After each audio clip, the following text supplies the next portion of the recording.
గట్టిగా చప్పట్లు కొట్టి అభినందించండి.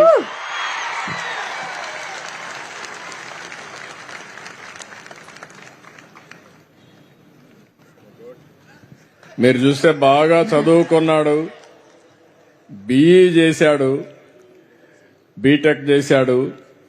చేసిన తర్వాత అవుట్ సోర్సింగ్ పని కూడా మీరు చూశారు. అక్కడ కాఫీ, అదేనా కాఫీనే కదా, కాఫీ గింజలన్నీ కూడా ఎక్కడికక్కడ పనిచేసే పరిస్థితికి వచ్చాడు. పట్టుదల వదిలిపెట్టలేదు, ఉడుం పట్టుబట్టాడు.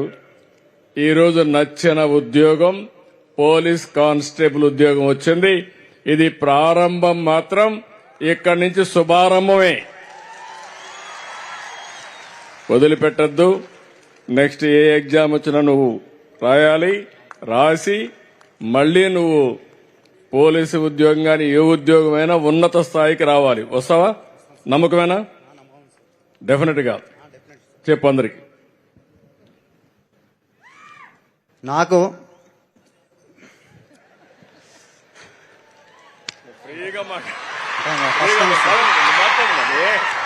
ఏమనుకోకర్, నువ్వు ఇంటర్వ్యూలో చెప్పావు. ఇప్పుడు ఎంతో కష్టపడి కానిస్టేబుల్ సాధిస్తాను. త్వరలో ఇంకా పెద్ద ఉద్యోగం సాధించి ఇదే స్టేజ్ మీద ఏమవ్వాలనుకుంటూ చెప్పది నీ అంతిమ గోల్ చెప్పు. ఇది మాత్రం నాకు ఫ్యూచర్ లో ఎస్ఐ అవ్వాలని ఉంది. ఎస్ఐ కావచ్చు, డిఎస్పీ కావచ్చు, డిఎస్పీ కూడా కావచ్చు. అవును సార్, అదన్నీ తప్పక సాధిస్తానని నమ్మకం ఉంది. నాకు ఇంతటి ప్రోత్సహిస్తున్నటువంటి డిప్యూటీ సీఎం పవన్ కళ్యాణ్ గారికి, అలాగే రాష్ట్ర సీఎం నారా చంద్రబాబు నాయుడు గారికి, అలాగే హోంశాఖ మంత్రి వాళ్ళ అనిత గారికి నమస్కారం తెలుస్తూ ముగిస్తున్నాను.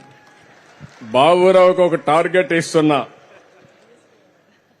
SI, DSP, SP all India లెవెల్లో. ఎందుకంటే ఆయన శక్తి ఆయనకి తెలియదు, హనుమంతుడి శక్తి ఆయనకి తెలియదు. నాకు తెలుసు. భవిష్యత్తుండే కుర్రాడు బాబురావు తప్పకుండా కష్టపడి ప్రయత్నం చేస్తే ఐపీఎస్ అయ్యి మళ్ళా ఇదే ఇక్కడ మన దగ్గర ఉద్యోగం చేసే పరిస్థితికి వస్తుంది. గట్టిగా చప్పట్లు కొట్టి ఆశీర్వదించండి. నేను ఎప్పుడు కూడా ఒక పని చేస్తూనే ఉన్నత స్థాయికి ఎదగాలని నా కోరిక. ఒక గిరిజన అబ్బాయి మారుమూల గ్రామం నుంచి వచ్చాడు.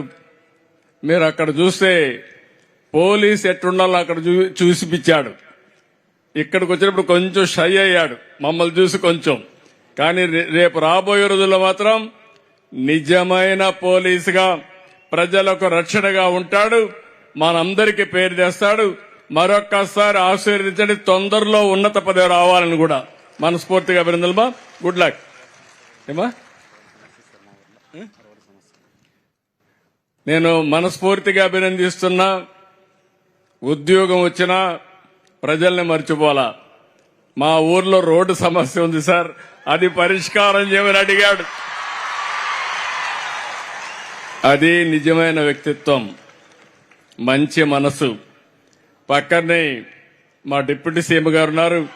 డిప్యూటీ సీఎం గారు మీ బాధ్యత ఆ రోడ్డు వేయించే బాధ్యత. ఆయన కూడా గిరిజన గ్రామాలన్నిటి కనెక్టివిటీ ఇవ్వాలనుకుంటున్నారు. తప్పకుండా మొదటి కోరిక కింద బాబురావు గ్రామానికి రోడ్డు వేయించే బాధ్యత డిప్యూటీ సీఎం గారు తీసుకుంటారని విజ్ఞప్తి చేస్తున్నా. Thank you. Congratulations and all the very best.